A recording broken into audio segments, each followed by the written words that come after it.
Hello learners, welcome to Learn On, Learn Everything Online. थोडा सणासुदीचा काळ असल्यामुळे आपले व्हिडिओज लेट येत आहेत आणि पुढील 1-2-3 दिवस आपले व्हिडिओज रेकॉर्डेड फॉर्मॅटमध्येच तुम्हाला मिळतील. साधारणतः 16 किंवा 17 तारखेपासून आपण लाईव्ह सेशन्स परत सुरू करत आहोत. तर सर्वांना सर्वप्रथम लर्न ऑन तर्फे दिवाळीच्या हार्दिक शुभेच्छा.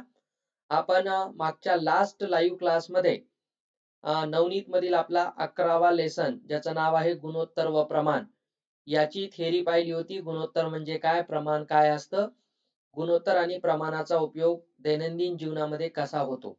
ओके, तर आज आपण आजच्या या छोट्याशा रेकॉर्डेड व्हिडिओमध्ये 11.1 हा सराव संच पूर्ण करणार आहोत. मराठी आणि इंग्रजी दोन्ही भाषेमध्ये मी याची माहिती आपल्याला सांगेल. त्यापूर्वीचा पार्ट 1 जर आपण सगळ्यांनी पाहिला नसेल तर तो व्हिडिओ नक्की आपल्या चॅनलवर जाऊन पहा.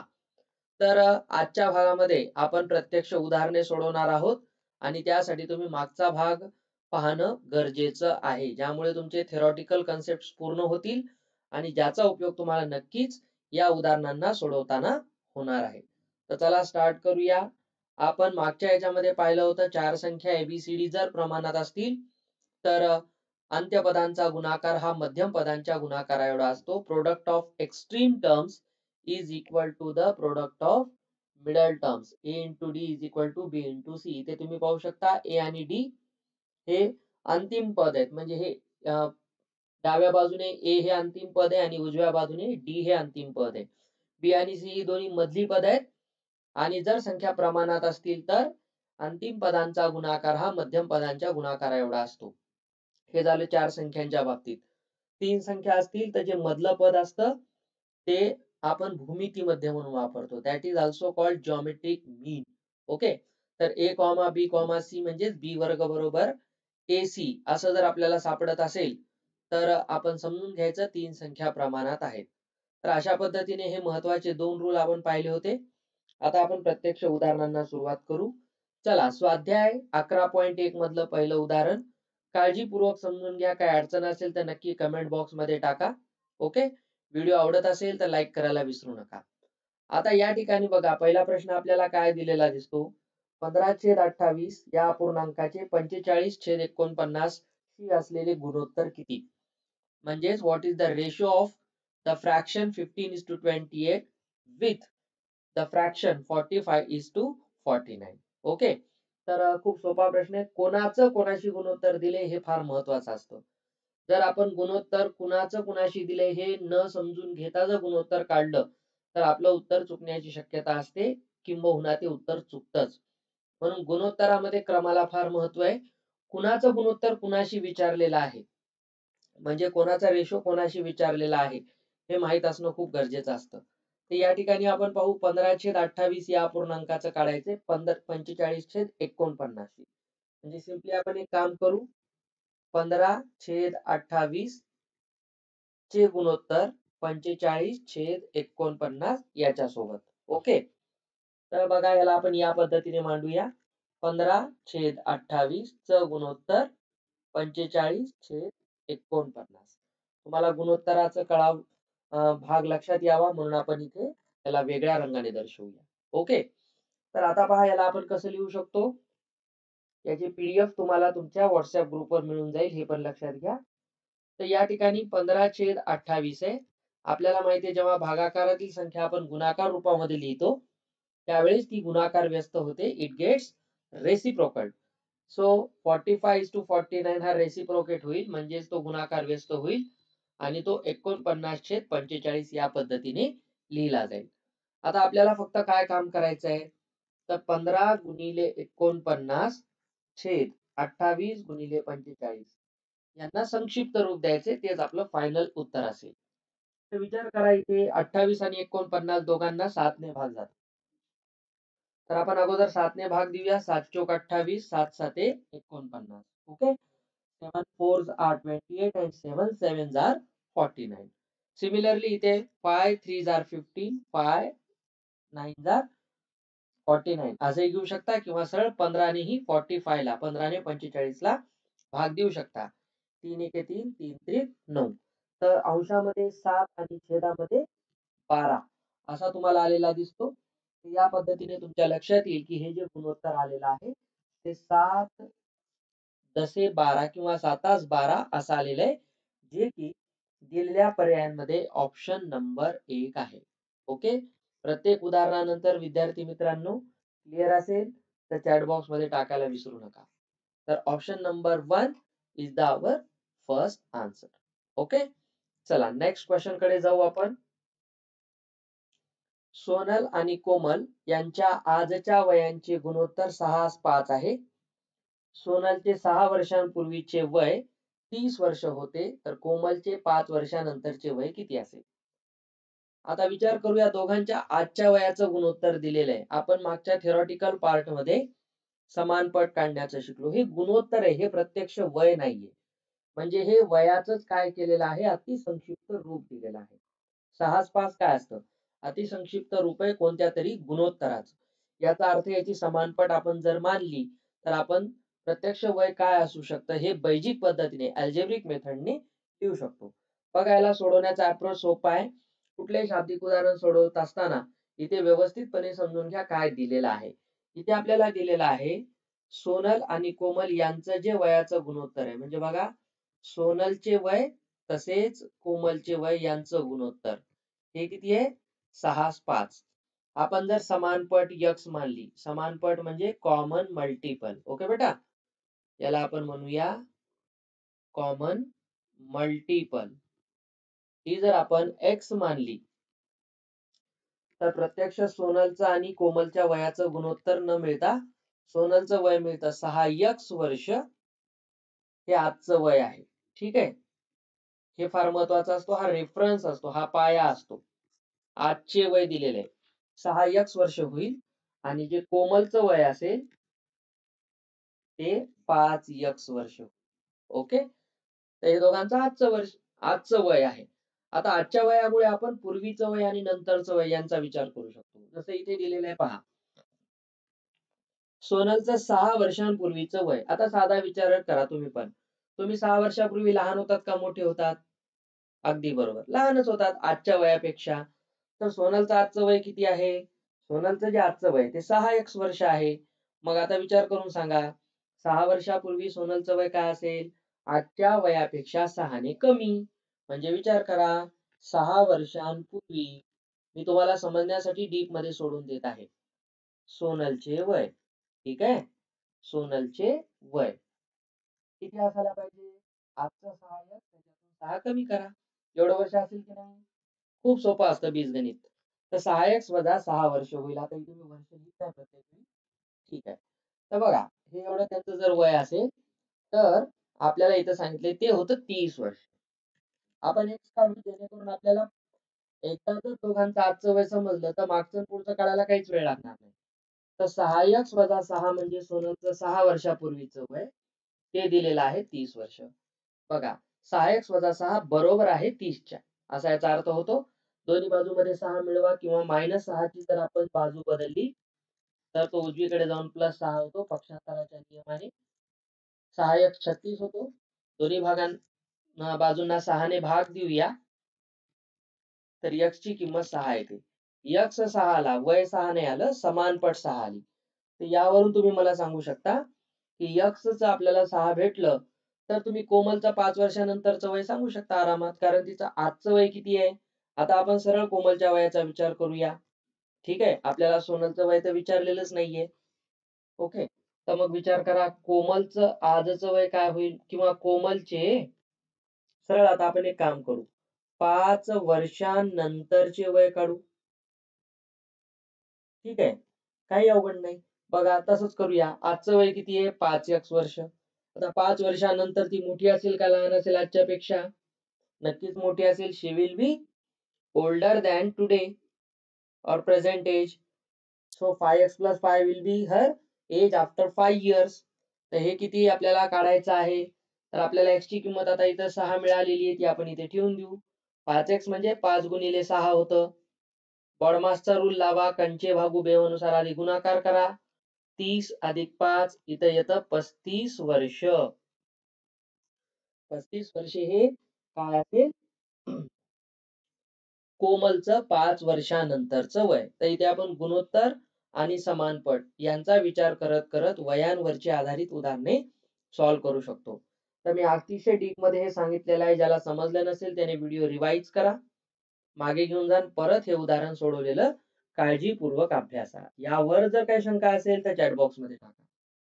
तर इथे पर्याय क्रमांक 1 हे याचं उत्तर असेल. चला पुढे जाऊ. दोन भावंडांच्या आजच्या वयाचे गुणोत्तर 4:5 आहे. आणखी 10 वर्षांनी त्यांच्या वयांचे गुणोत्तर 6:7 होईल. तर मोठ्या भावाचे 15 वर्षानंतरचे वय किती? मागच्या उदाहरणासारखाच प्रकार आहे. एकदा तुम्ही समानपट लावायला शिकलात की तुम्हाला कधीच अडचण येणार नाही. आता या ठिकाणी विचार करा, वयांचं गुणोत्तर किती आहे? बघा, दोघांचं जे वयांचं गुणोत्तर आहे ते आहे 4:5 आणि हे कोणतं आहे बेटा? आजचे वय. हे कधी विसरायचं नाही. तुम्हाला रेफरन्स काय दिलाय हे समजून घ्या. मग आपण परत तेच काम करू. समानपट म्हणजे याची कॉमन मल्टिपल.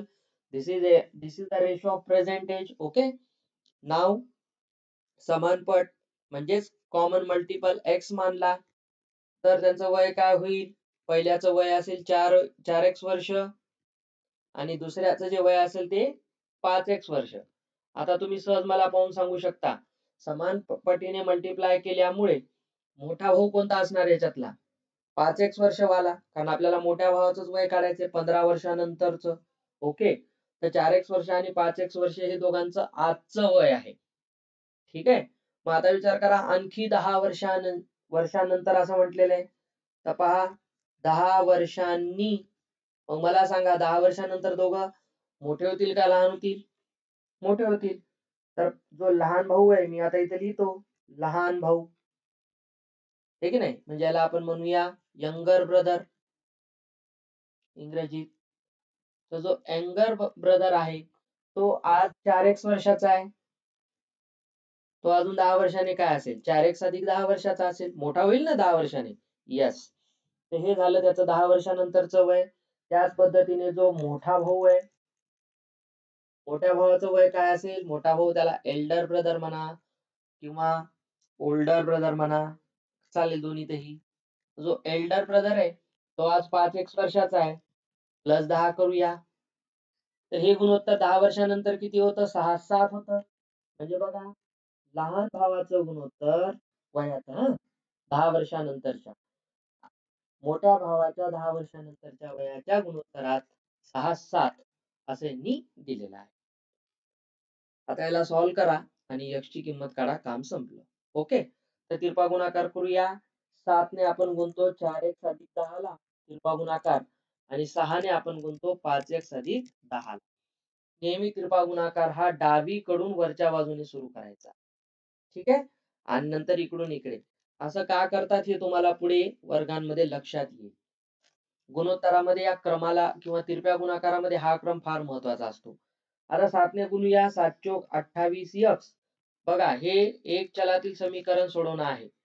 10 7 70. इथे 6 पंचे 30, म्हणजे इथे तुम्हाला 30x मिळेल आणि इथे 6 10 60 मिळेल. ओके. आता इथे लाईक टर्म्स म्हणजे स्वरूप पद जवळ करूया. तर बघा, हा 28x इकडे घेऊन जाऊ आणि 60 ला इकडे आणू. तर क्लिअरली तुम्हाला काय मिळतं? 60 ला जर इकडे आणलं तर 70 अधिक 60 चा वजा 60 होईल आणि हा 30x प्लस 28x तिकडे जाऊन मायनस 28x होईल.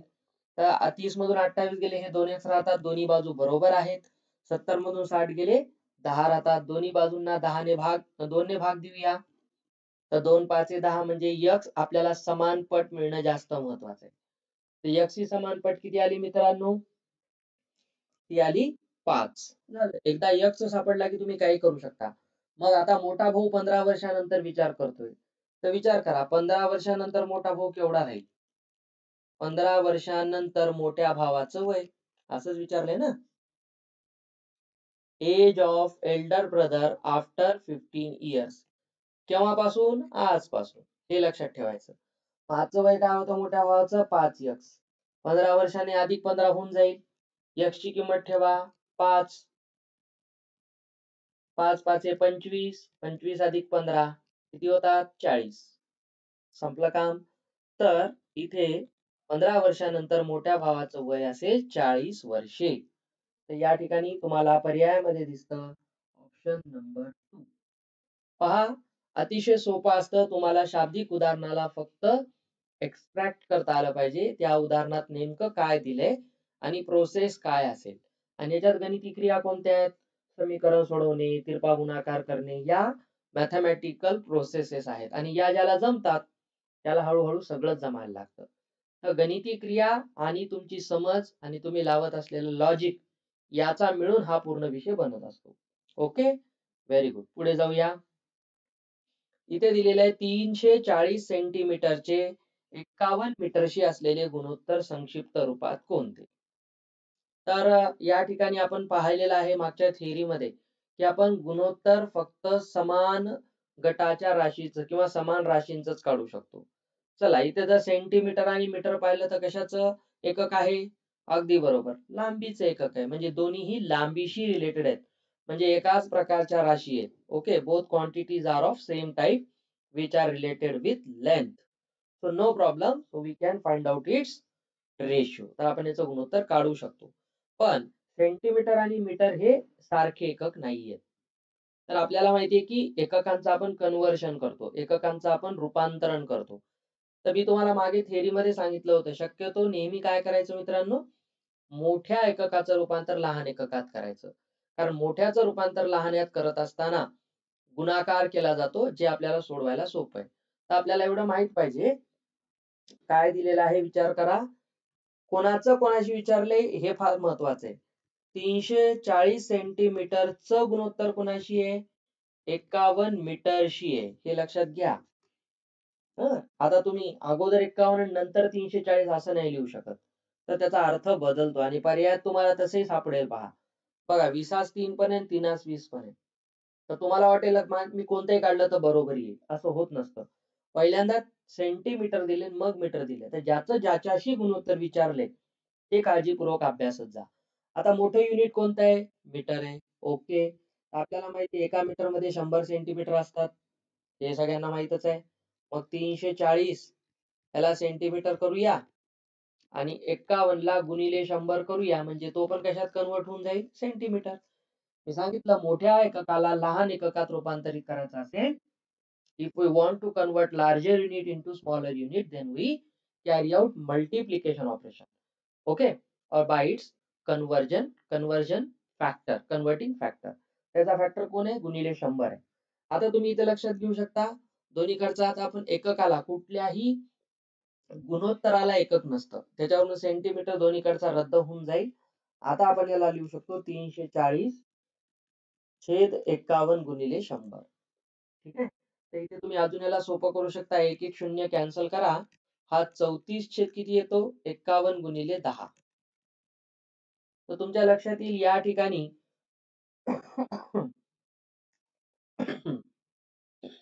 17 ने भाग देऊया. 17 दोन्ही 34, 17 त्रिक 51. मग खाली आलं 2/30. यालाच तुम्ही 2 ने भाग द्या. बे एक बे आणि इथे येतं 15. म्हणजे हे गुणोत्तर आहे एकास 15. 15 से 1 केलं तर रॉंग आहे. कारण 15 से 1 केलात तर उत्तर काय होणार आहे? मीटरचं गुणोत्तर सेंटीमीटरशी होणार आहे. पण आपल्याला सेंटीमीटर कोणाशी विचारलेले? मीटरशी विचारलेले. ही काळजी घेणं खूप गरजेचं असतं.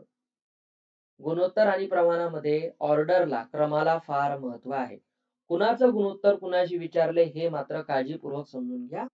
बघा, या ठिकाणी हे सेंटीमीटर सेंटीमीटर समान एककात आपण मोजतोय, म्हणून त्या एककाचा इथे विचार करण्याची गरज नाही. ते कॅन्सल आउट होऊन जाईल. आणि म्हणून एकास 15 हे आपलं फायनल उत्तर इथे येणार आहे. आणि म्हणून आपला ऑप्शन आहे 4. क्लिअर बेटा? Very good. पुढे जाऊया. आता विजया संजनापेक्षा 15 वर्षांनी मोठी आहे. प्रश्न नीट समजून घ्या. सुनीता संजनापेक्षा 5 वर्षांनी लहान आहे. विजयाचं वय सुनीताच्या वयाच्या 9/5 पट आहे. तर संजनाचे विजयाच्या वयाशी असलेले गुणोत्तर काय होईल? बघा, Vijaya is 15 years older than Sanjana. प्रश्न नीट समजून घेत चला. Vijaya is 15 years older than Sanjana. ठीक आहे. Sunita is 5 years younger than Sanjana. म्हणजे दोघींच्या वयाचं जे तुलना आहे, कंपॅरिझन आहे, ती एका संजनाच्या वयाशी केलेली आहे. एक 15 वर्षांनी मोठी आणि एक 5 वर्षांनी लहान आहे. तर तुम्ही कुणाचा रेफरन्स घेणार? संजनाच्याच वयाचा रेफरन्स घेणार तुलना करण्यासाठी. कारण दोघींना संजनाच्या वयाशी काय केलेले आहे? तुलना केलेली. हे तुम्हाला इथे लक्षात येत असेल. एक मिनिट. ओके.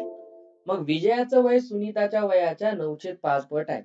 तर आधी आपल्याला काय करावं लागणार आहे? दोघींच्या वयाचा विचार करावा लागणार आहे. तर पहा, आपण असं समजून चालू की दोघींनाही संजनाच्या वयाशी रिलेटेड केले म्हणून आपण संजनाचं वय x वर्ष मानू. संजनाचे वय x वर्षे. Let age of Sanjana be x years. Okay.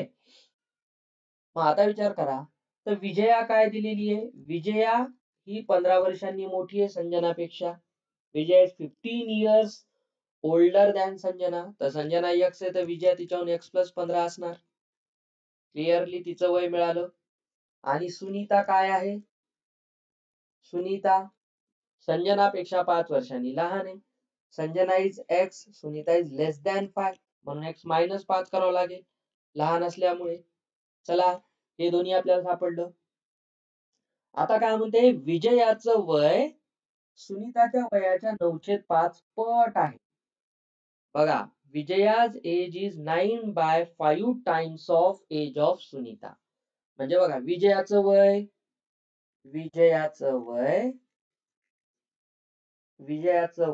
आहे 9/5 पट टाइम्स कोणाच्या वयाच्या? सुनीताच्या वयाच्या.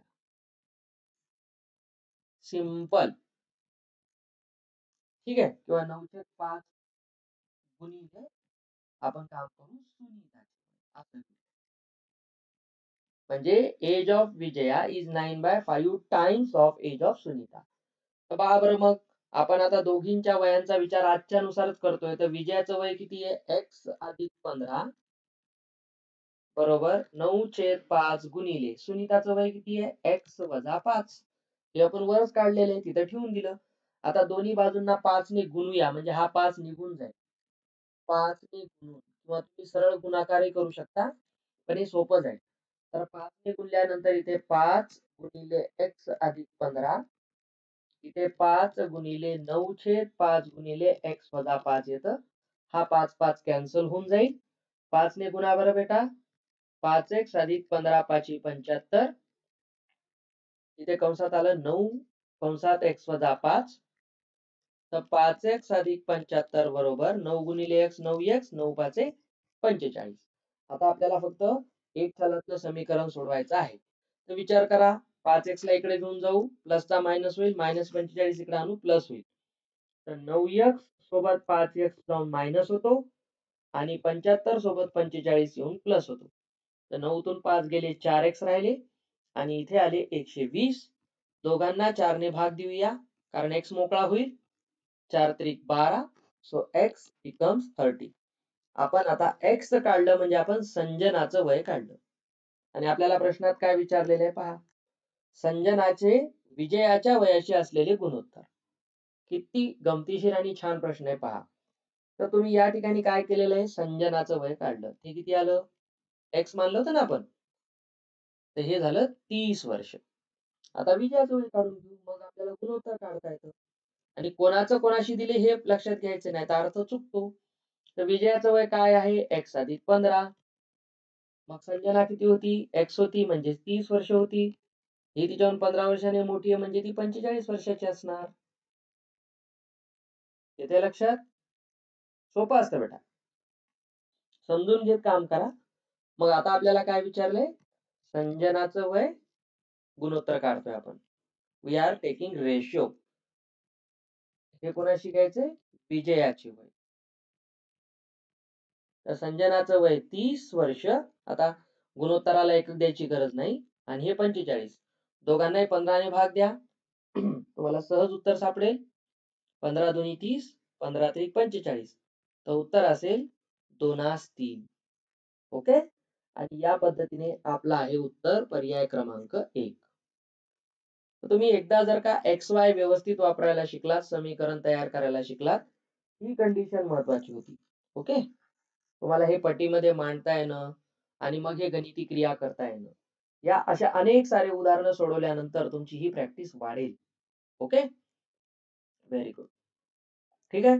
तर या भागामध्ये आपण या 5 उदाहरणांचा विचार केलेला आहे. उद्या आपण पुढील 5 उदाहरणे पाहू. लेसन डीप आहे, खूप सखोल आहे, खूप साऱ्या गोष्टी शिकायला मिळतील. तुमच्या गणिती विचाराच्या प्रक्रियेला वेग येईल.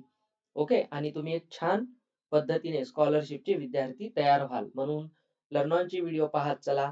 दिवाळीचा आनंद घ्या, पण सुरक्षितपणे आनंद घ्या. प्रदूषण करू नका. ओके. गोडधोड खा. आरोग्याची काळजी घ्या. उद्या परत भेटू नवीन व्हिडिओसह. Happy learning and happy Diwali with learn on. Good bye.